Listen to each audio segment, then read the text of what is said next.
நீங்கள் தவறவிட்ட எபிசோடுகளை இப்பொழுதே காணுங்கள் உங்கள் Tandivan.com மற்றும் Tandivan யூடியூப் சேனலில்.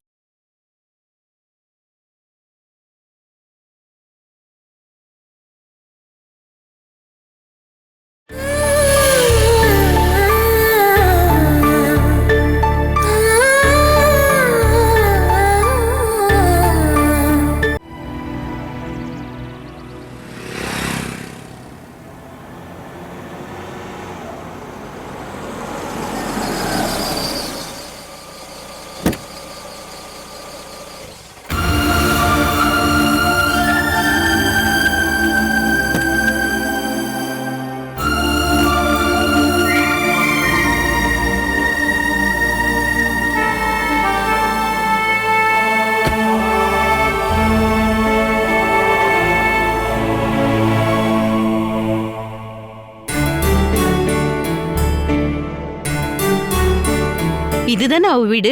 ஒருவேளை வேற வீட்டுக்கு போயிட்டாளா என்ன? இன்னைக்கு காலையில வரைக்கும் அவ போகல. நீ வா.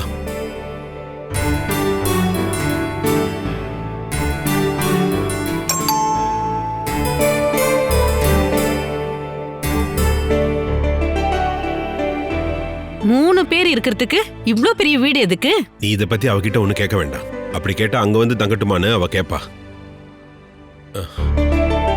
பாலா, பாலா, பாலா.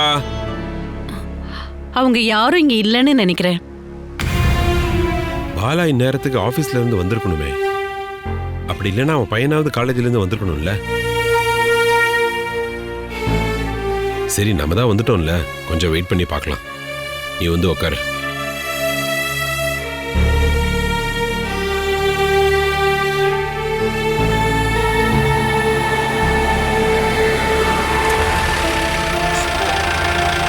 பாலா அரசாங்க உத்தியோகத்துக்கு போய் வண்டியில வந்து இறங்குறத நான் இப்பதான் பாக்குறேன்.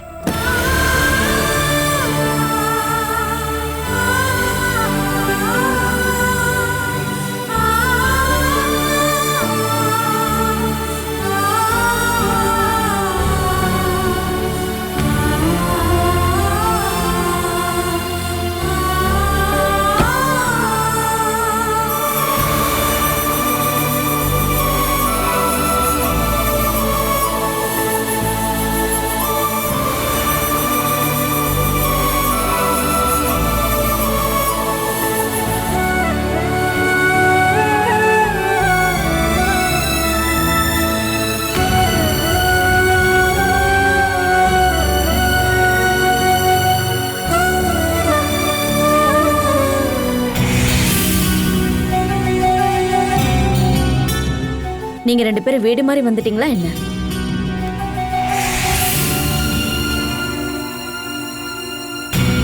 செத்து போன வேணுகோபாலுடைய பொண்டாட்டி பாலசுதாவும் அவளுடைய 2 குழந்தைங்களும் தங்கி இருக்கிற வீடு. ஒரு நல்ல விஷயத்துக்காக வரும்போது உன்னோட பழைய கதையெல்லாம் எடுத்து நீ பேசாத பாலா. அப்படி என்ன நல்ல விஷயம்? அத பத்தி நான் சொல்றேன். நீ முதல்ல கதவை தர.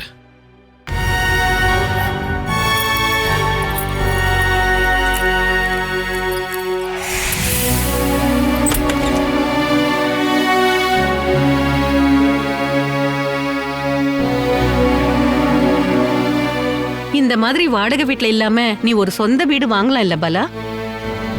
அப்படி வாங்கிட்டு அந்த பாரத்தை நான் என் தலையில சுமந்துகிட்டு இருக்கணுமா? உனக்கு இப்ப நல்ல சம்பளம் கிடைக்குது இல்லையா? என் 2 பசங்களும் ஃப்ரீயா படிக்கிறாங்களா என்ன? வினு இப்போ இன்ஜினியரிங் படிக்கிறான். அகிலா MBBS படிக்கிறதுக்காக லட்சக்கணக்கில் செலவு பண்ணிக்கிட்டு இருக்கேன். இதுல நான் எப்படி வீட்டை வாங்க முடியும்னு நினைக்கிறீங்க?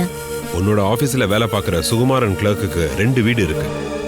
ஒரு வீட்டை வாடகைக்கு விட்டுருக்காரு. திறமை இருந்தா எல்லாத்தையும் நடத்தலாம். எனக்கு திறமை இல்ல அப்படின்னு உங்களுக்கு முன்னாடியே தெரியும்ல. அதனால தானே இப்படி ஒரு பொண்ணு இருக்காங்கிற விஷயத்தையே நீங்க பல தடவை மறந்து போயிருக்கீங்க. நீங்க 2 பேரும் ஒருத்தர் மேல ஒருத்தர் பழி போட்டுட்டே இருக்காதீங்க. நாங்க எப்படி இருக்கோம்னு நீயும் வந்து பாக்கலல்ல. அதுக்குதான் உங்களுக்கு 2 பசங்க இருக்காங்களே. அவங்க 2 பேருக்கும் அவங்க வேலை தானே முக்கியம். ரொம்ப நாளாவே இவ காய்ச்சலும் தொண்டை வலியால ரொம்பவே கஷ்டப்பட்டுக்கிட்டு இருந்தா. ஹரிக்கிட்ட எவ்வளவோ சொல்லி பார்த்துட்டேன். அஜய் பத்தி தான் சொல்ல வேண்டிய அவசியம் எதுவும் இல்ல. கடைசியில நான் தான் இவளை ட்ரீட்மெண்ட் கூட்டிட்டு போயிட்டு வந்தேன். தேவைப்படுற நேரத்துல நம்மள பாத்துக்கிறதுக்கும் உதவி பண்ண ஆள் இல்ல அப்படின்னு உங்களுக்கு லேட்டா புரிய வந்தாலும் இப்பவாவது புரிஞ்சிருச்சே. 1 மாசத்துக்கு முன்னாடி நான் சஸ்பெண்ட் ஆகி நான் தனியா தான் இந்த வீட்டுல இருந்தேன். நீங்க இந்த வழியில பல தடவை போயிருக்கீங்கல்ல. வந்து பார்த்துட்டு போகணும்னு உங்களுக்கு தோணுச்சா? ஓ, லஞ்சம் வாங்கின கேஸ்ல சஸ்பெண்ட்ல இருக்கிற மகளை பார்க்க வரதுக்கு உங்களுக்கு அவமானமா இருக்கும்ல?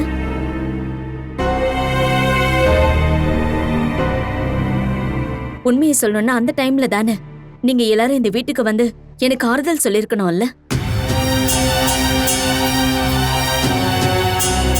அது மட்டும் இல்லாம நான் மறுபடியும் வேலைக்கு சேர்ந்துட்டுன்னு தெரிஞ்சதுக்கு அப்புறமா தான் நீங்க என்ன பார்க்க வந்திருக்கீங்க.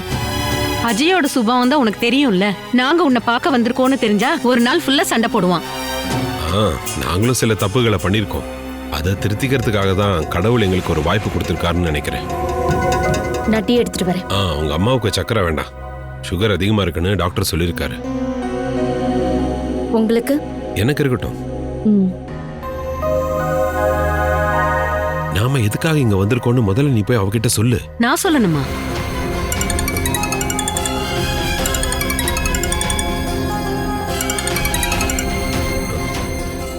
சொல்லு பாஸ்கர். நான் நாளைக்கு அங்க வரேன்.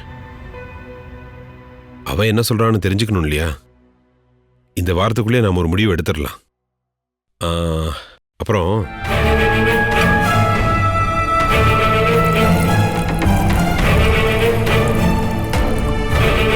ஹரி இப்பெல்லாம் உனக்கு கால் பண்றானா?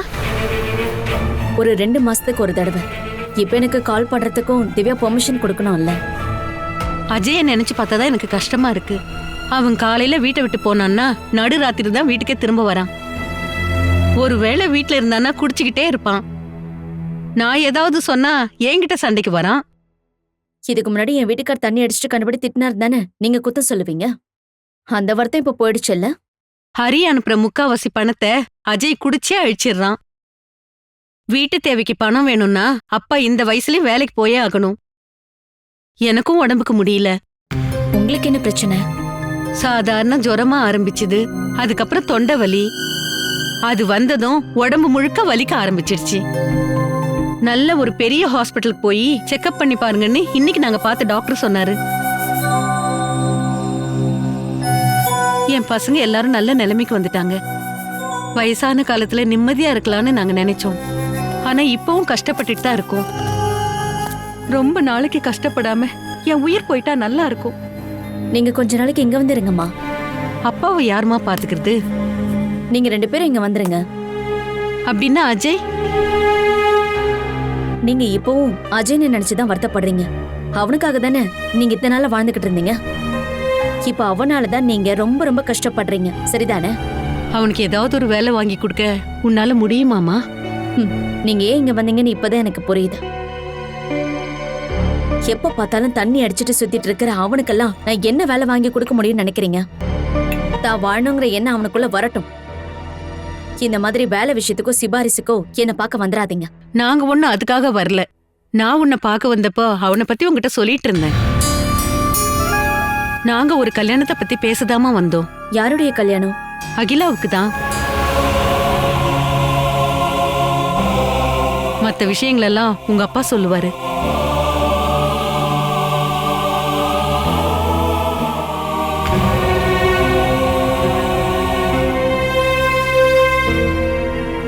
வினு காலேஜ்ல இருந்து வர நேரம் ஆயிடுச்சுல? சில சமயம் லேட்டா தான் வருவான்.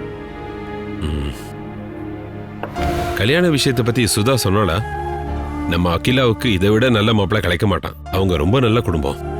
பையன் யூகேல சொந்தமா ஒரு கம்பெனி வச்சிருக்கான். 3 மாசத்துக்கு ஒரு தடவை அவன் ஊருக்கு வந்துட்டு போவான். காரப்பாக்கம் தான் அவங்க வீடு. நாங்க ஒரு கல்யாணத்துக்காக அங்க போயிருந்தப்போ அவங்க வீட்டுக்கும் போனோம். நல்ல வசதியான குடும்பம். பையனும் பார்க்க அழகா இருக்கான். இந்த காலத்திலயும் பெரியவங்களுக்கு மரியாதை கொடுக்கற பசங்க இருக்காங்களான்னு நீ ஏன் நினைச்சு பாரு. அப்பா கூட சேர்ந்துக்கிட்டு நீங்களும் ரொம்ப நல்லாவே பேச ஆரம்பிச்சிட்டீங்கம்மா. உன்னோட வாழ்க்கை தான் இப்படி ஆயிடுச்சு. உன் பொண்ணோட வாழ்க்கையாவது நல்லா இருக்கணும் இல்லையா? இந்த கல்யாணம் மட்டும் நடந்துச்சுன்னா அவ வாழ்க்கை ரொம்ப நல்லா இருக்கும். என் பொண்ணுக்கு கல்யாணம் பண்ணி வைக்கணும்னு நீங்க ஒன்னும் கஷ்டப்பட வேண்டாம். அகிலாவோட கல்யாணத்தை நான் ஏற்கனவே ஃபிக்ஸ் பண்ணிட்டேன். அத பத்தி நீ மட்டும் முடிவெடுத்தா போதுமா? வேற யார் முடிவெடுக்கணும்?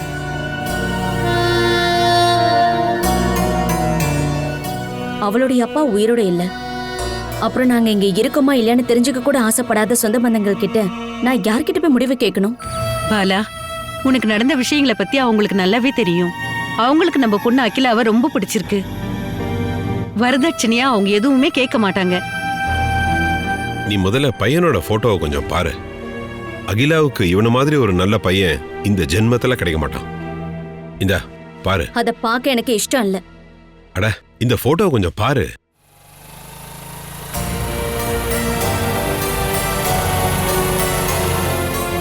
அகிலா தான் வரா.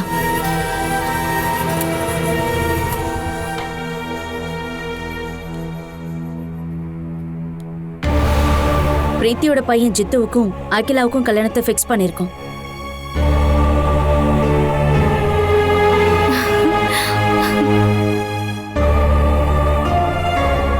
அட என்ன ஆச்சரியமா இருக்கு. இது கனவு ஒண்ணும் இல்லையே. பாட்டி நல்லா இருக்கீங்களா? தாத்தா உங்களோட கிளாமர் எல்லாம் போயிடுச்சு. டை போடுறது இல்லையா? அதுக்கு உன்னோட பாட்டி தானே சம்மதிக்கணும். நாங்க உன்னை பத்தி தான் பேசிக்கிட்டு இருந்தோம். இந்த பையனை பார்த்துட்டு உன்னோட அபிப்பிராயம் என்னன்னு சொல்லு.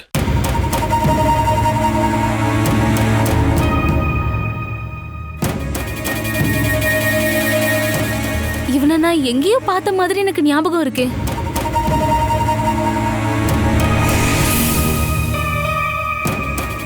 மெடிக்கல் காலேஜ்ல பார்த்தேன். ஹாஸ்பிடலுக்கு சர்ஜரிக்கு வந்த சொந்தக்கார பார்க்க வந்தாரு. பாத்தியா, ஒரு தடவை பார்த்தாலே போதும், அந்த முகத்தை மறக்கவே முடியாது. அவரு ஞாபகத்துல இருக்கிறதுக்கான காரணம் பேஷண்ட் சர்ஜரி முடிஞ்சோடனே அழுதுட்டு இருந்தப்போ அங்க வந்து எல்லாருக்கும் இவரு லட்டு கொடுத்துட்டு இருந்தாரு. என்னன்னு கேட்டப்போ ஆபரேஷனுக்கு வந்தவரோட பொண்டாட்டி காலையில தான் குழந்தைய பிரசவிச்சாங்களாம். அந்த சொந்தக்காரங்க லட்டு இவங்க கிட்ட கொடுத்து எல்லாருக்கும் கொடுக்க சொல்லிட்டு போயிருக்காங்க. அதுக்கான கொண்டாட்டம் தான் அந்த ஹாஸ்பிட்டல்ல நடந்தது. நாங்க அதை சொல்லி சொல்லி சிரிச்சுக்கிட்டே இருந்தோம். அவன் ஒரு அப்பாவே இப்ப உனக்கு புரிஞ்சிருக்குமே. இது எதுக்காக என்கிட்ட காட்டுறீங்க? உனக்கு பிடிச்சிருக்கான்னு தெரிஞ்சுக்கிறதுக்கு தான். எனக்கு பிடிக்கவா? தாத்தா உனக்காக இந்த மாப்பிளையை பார்த்திருக்காரு. அவங்க இந்த வாரத்திலேயே பொண்ணு பார்க்கறதுக்காக இங்க வராங்க. நான் ஏற்கனவே இவ கல்யாணத்தை முடிவு பண்ணி வச்சுட்டேன்னு உங்ககிட்ட சொல்லிட்டேன்ல. அதை விட இது நல்ல சம்பந்தமா? பழசு எதுவும் நீ மறக்கவே இல்லைல்ல. நாங்க எல்லாம் சேர்ந்து முடிவு பண்ணி வச்சிருந்த அவன் கல்யாணத்தை வரதட்சணை ஒரு காரணமா காட்டி பொண்ணை வேண்டான்னு சொல்லி சூரஜ் போயிட்டாரு. அந்த பையனும் அந்த குடும்பம் தானே, அது சரியா வராதுமா. பசங்க 2 பேரும் லவ் பண்றாங்க. நீங்க 2 பேரும் அதானே பண்ணிக்கிட்டு இருந்தீங்க. 2 ஃபேமிலியும் எல்லாத்தையும் பேசி முடிவு பண்ணி வச்சிருந்தாங்கல்ல, அப்புறம் என்னாச்சு? காதல்ங்கிறதெல்லாம் சும்மாமா. 2 பேரும் பிரிஞ்சு போறதுக்கு பிடிக்கலன்னு ஒரு வார்த்தை சொன்னா போதும். அதனால நீ எடுத்த முடிவை மாத்திட்டு இந்த கல்யாணத்தை நடத்த பாரு. அப்படி பண்ணாதான் எல்லாருக்குமே நல்லது.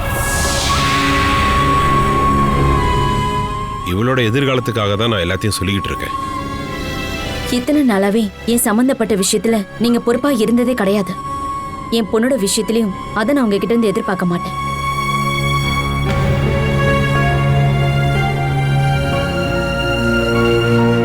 உன்னால தனியா இந்த கல்யாணத்தை நடத்த முடியுமா? வேணுகோபால் வேணா இல்லாம போயிருக்கலாம். ஆனா அவரோட அப்பா அம்மா, அண்ணன் தம்பி, சொந்தக்காரங்க, உன்னோட அப்பா அம்மா, சொந்தக்காரங்க எல்லாரும் இன்னும் உயிரோட தான் இருக்காங்க. அவங்க எல்லாரையும் ஒதுக்கிட்டு உன் இஷ்டப்படி யாரும் இல்லாம இந்த கல்யாணத்தை நடத்திட முடியும்னு தோணுதா? நான் என் பொண்ணோட இஷ்டத்தை மட்டும்தான் பாப்பேன். நீ எதுக்கும் ஒரு தடவை யோசனை பண்ணிட்டு பதில் சொல்லு பாலா.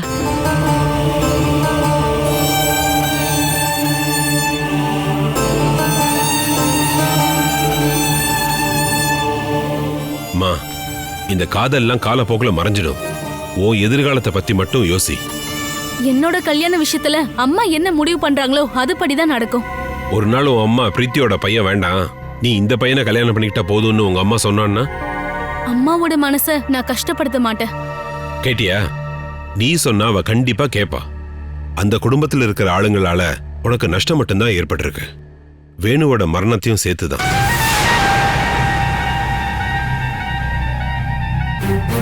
அப்படி ஒரு குடும்பத்துக்குள்ள இவளை அனுப்புறதுக்கு நான் சம்மதிக்க மாட்டேன். அடுத்த மாசம் முதல் வாரத்துல அவங்க பொண்ணு பார்க்க இங்க வருவாங்க. மத்ததெல்லாம் விதிப்படி நடக்கட்டும். நீ எந்த கஷ்டமும் படாம சந்தோஷமா வாழணுங்கிற வாழ்க்கைக்கு தான் இந்த தாத்தா வழி காட்டியிருக்கேன். அதை நிராகரிச்சனா பின்னாடி அதை நினைச்சு நீ ரொம்ப வருத்தப்படுவ.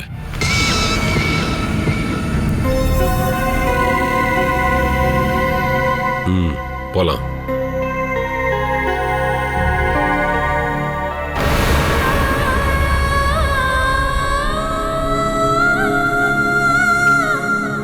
சுதா,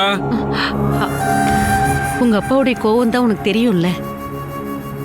நான் இங்கிருந்து போலன்னா அவர் மட்டும் கிளம்பிடுவாரு. இன்னொரு நாள் கண்டிப்பா வரேம்மா.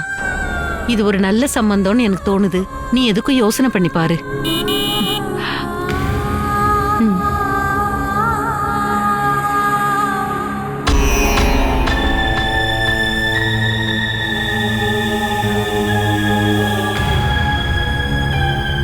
அவங்கள பார்த்ததுனால நான் கேட்கணும்னு நினைச்சதை கேட்க மறந்துட்டேன். சஸ்பென்ஷன் முடிஞ்சு போனதுக்கு அப்புறம் உங்க ஆபீஸ்ல உங்களை எப்படி வெல்கம் பண்ணாங்கம்மா? நான் மறுபடியும் அங்க போனதுனால அவங்க எல்லார் முகத்திலயுமே சந்தோஷம் இல்லாம வாடி போயிருந்தது. சஸ்பெண்ட்ல இருந்ததுனால 1 வருஷமாவது தண்டனை கிடைக்கணும்னு தானே அவங்க எல்லாரும் நினைச்சுக்கிட்டு இருந்தாங்க. ஆனா அது எல்லாமே வீணா போயிடுச்சுன்னு அந்த ஆபீஸ் முழுக்க தெரிஞ்சது. அம்மா, நீங்க எல்லா விஷயத்திலயும் ஸ்ட்ரிக்டா இருக்கிறதுனால தானே உங்க கூட வேலை பாக்குறவங்களே உங்களை எதிரியா பாக்குறாங்க. நான் இருக்கிற வரைக்கும் அவங்க ஒரு ஃபைலை இன்னொரு இடத்துக்கு பாஸ் பண்ணும்போது 10 ரூபாய் கூட அவங்களுக்கு லஞ்சமா கிடைக்க வாய்ப்பு இல்லை. அதனாலதான் எல்லாரும் என் மேல கோவமா இருக்காங்க. ரெவென்யூ டிபார்ட்மெண்ட் அப்படிங்கிறது மத்தவங்களை பொறுத்த வரைக்கும் பணம் காய்க்கிற மரம். யார் பிடிச்சு கொடுக்கனாலும் சரி, பணம் வேணும். அப்பதான் வேலை நடக்கும், நடக்க வைப்பாங்க. கூடிய சீக்கிரமே இது எல்லாமே மாறிடுமா? எதுவும் உடனே நடந்துராது இல்லையா? அதுக்கப்புறம் எந்த லஞ்சம் பிரச்சனையும் வராது. அதுக்கப்புறம் தினமும் சர்வே கம்ப்ளைண்ட்னு சொல்லுவாங்க, இல்லைன்னா அதை கம்ப்ளைண்ட் ஆக்கிடுவாங்க. இவங்க எல்லாரும் ஒரு டீச்சரை வேலை பார்த்திருந்தாங்க அப்படின்னா லஞ்ச பணத்தை யார்கிட்ட இருந்து வாங்கியிருப்பாங்க? அதை பத்தி யோசனை பண்ணணும்ல. டிபார்ட்மெண்ட்ல உங்களுக்கு மேல இருக்கவங்களை எதிர்த்து அநீதிக்காக போராடினீங்கன்னா அடுத்த கேஸ் எப்படி வரும்னு நம்மளால சொல்ல முடியாது. கவர்மெண்ட் ஆபீஸ்ல வேலை செய்யறவங்க அரசியல்வாதியோட கைக்கூலிங்க தான். அவங்க அவங்களுடைய ஆட்களை தானே வேலைக்கு எல்லா ஆபீஸ்லயும் சேர்த்து விடுறாங்க. நான் சஸ்பெண்ட்ல இருந்த 1 மாசத்திலேயே அவங்க அவங்களுக்கு தேவையான எல்லா ஃபைல்ஸுமே பாஸ் பண்ணி எடுத்துட்டாங்க. மேலூர்ல நடக்கிற டவுன்ஷிப் ப்ராஜெக்ட் முதல் கொண்டு. அது உங்களோட கையில தானே இருந்தது. கலெக்டர் என்ன கட்டாயப்படுத்ததுனால ஃபினிஷ் பண்ணாத அந்த ரிப்போர்ட்டை நான் கொடுக்க வேண்டியதா போயிடுச்சு. அங்க குடி இருக்கிறவங்களையும் அப்புறம் அங்க போராட்டம் பண்ண போராட்டவங்களை ஒண்ணு சேர்த்ததுக்காக கம்பெனி அவங்களுக்கு அனுகூலமா ரிப்போர்ட்டை கம்ப்ளீட் பண்ணி அனுப்பிட்டாங்க. ஒவ்வொரு குடும்பத்திலயும் இருக்கிற ஒரு ஆளுக்கு வேலை, அந்த மாதிரி எழுதி அக்ரிமெண்ட்லயும் சைன் போட்டுட்டாங்க. அவங்க போராட்டத்தை நிறுத்திட்டு ஹாப்பியா இருக்காங்க. ஆனா அவங்களுக்காக களத்துல இறங்கி கஷ்டப்பட்ட நீங்க கெட்ட பேரும் சஸ்பென்ஷனும் வாங்கியிருக்கீங்க. இங்க பாருங்கம்மா, நம்ம நாட்டுக்கு நல்லதை பண்ணணும்னு ஆசைப்பட்டு வேலைக்கு வர எல்லாருமே கூடிய சீக்கிரம் தன்னோட வாழ்க்கை மட்டும் நல்லா இருந்தா போதும்னு நினைக்கிறாங்க. இப்படிலாம் தானே நடக்குது. நான் நேர்மையா வேலை செஞ்சுதாம்மா இத்தனை மாசமா சம்பளம் வாங்கினேன். இதுக்கப்புறமும் நான் அப்படிதான் இருப்பேன். என்னால அது முடியலன்னா நான் VRS வாங்கி நான் இந்த வேலையை விட்டு ஒதுங்கிடுவேன்.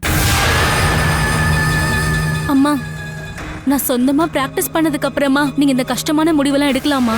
நீ ஒன்னும் பயப்படாத. நீங்க 2 பேரும் சொந்த கால்ல நிக்கிற வரைக்கும் உங்களோட விஷயத்துல நான் கொஞ்சம் கவனமா தான் இருப்பேன். ஒருவேளை எனக்கு வேலையே இல்லைனாலும் சரி, நான் உங்களுக்கான கடமையை செய்வேன்.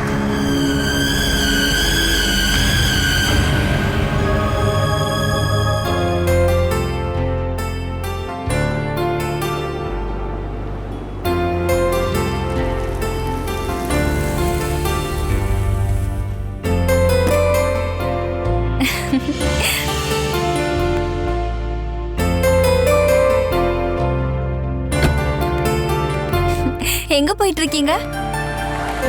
நான் எங்க போறேன் வரேங்கிறத பாக்குறது தான் உன் வேலையா? எனக்கு தெரிஞ்ச ஒரு ஆள் நடந்து போயிட்டு இருக்கிறதுனால நான் கேட்டேன்பா. பைக் எங்க? சர்வீஸ்க்காக ஒர்க் ஷாப்ல விட்டுருக்கேன். நீங்க வாங்க, கார்ல போலாம். எங்க?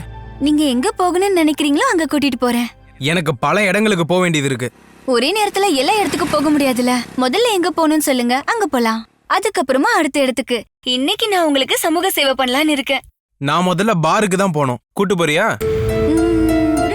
அதுக்கு என்ன, பார் முன்னாடி இறக்கி விட்டா போதும்ல. கம்பெனி கொடுக்க என்ன உள்ள வர சொன்னா அது நடக்காது. உனக்கு என்ன பைத்தியமா பிடிச்சிருக்கு? எனக்கும் அதே சந்தேகம் இருக்கு. என்ன மாதிரி ஒரு அழகான பொண்ணு எதுக்காக உன்ன மாதிரி ஒரு ரவுடி பின்னாடி பைத்தியம் பிடிச்ச மாதிரி சுத்தி சுத்தி வந்துட்டு இருக்கா? உன்னை யாரு கட்டாயப்படுத்தினது? நீ உன் வழியில போ. ஐயோ போகாதீங்க, நில்லுங்க. உங்களை இப்படி வழியில விட்டுட்டு என்னால போக முடியுமா? வந்து வண்டியில ஏறுங்க. நான் நடந்து போய்க்கிறேன். அப்படின்னா உன் கூட நானும் நடந்து வரேன். ஐயோ, சனிய கூடயே வந்து தொலையுது. நடக்கலாம் வாங்க. இங்க இருக்கிற எல்லாரும் பார்க்கட்டும், அதுவும் ஒரு சந்தோஷம் தானே.